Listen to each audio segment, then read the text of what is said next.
The Book of Isaiah, a literal translation by Search Diligently. Chapter 2. Isaiah contrasts the future exaltation of Zion with the present arrogance of humanity. A day of reckoning is coming when the proud will be humbled and Yahweh alone will be exalted. The word which Isaiah son of Amoz saw concerning Judah and Jerusalem. And it shall come to pass in the latter days, the mountain of the house of Yahweh shall be established at the head of the mountains, and it shall be lifted above the hills, and all the nations shall flow unto it.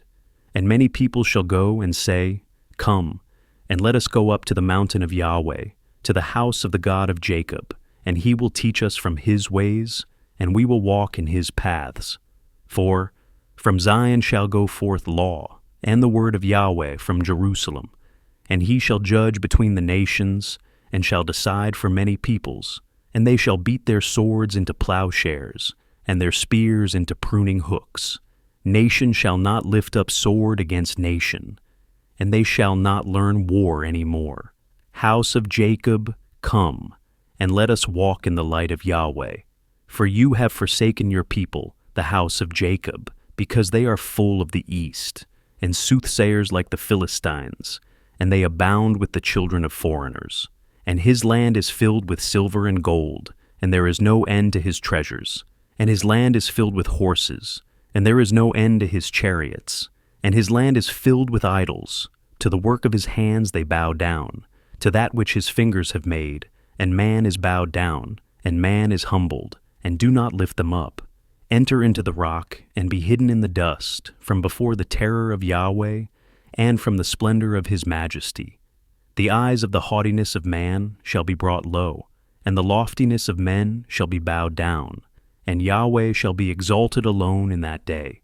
For the day of Yahweh of hosts is upon all who are proud and lofty, and upon all who are lifted up, and it shall be brought low, and upon all the cedars of Lebanon, high and lifted up, and upon all the oaks of Bashan, and upon all the high mountains, and upon all the lifted up hills, and upon every tall tower, and upon every fortified wall, and upon all the ships of Tarshish, and upon all the delightful vessels.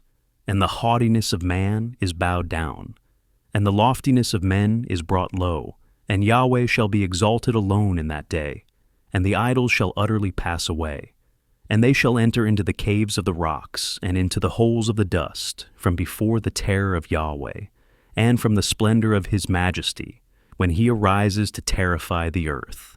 In that day a man shall throw away his silver idols and his gold idols, which he made for himself to bow down to the moles and to the bats, to enter into the crevices of the rocks, and into the fissures of the cliffs, from before the terror of Yahweh, and from the splendor of his majesty, when he arises to terrify the earth.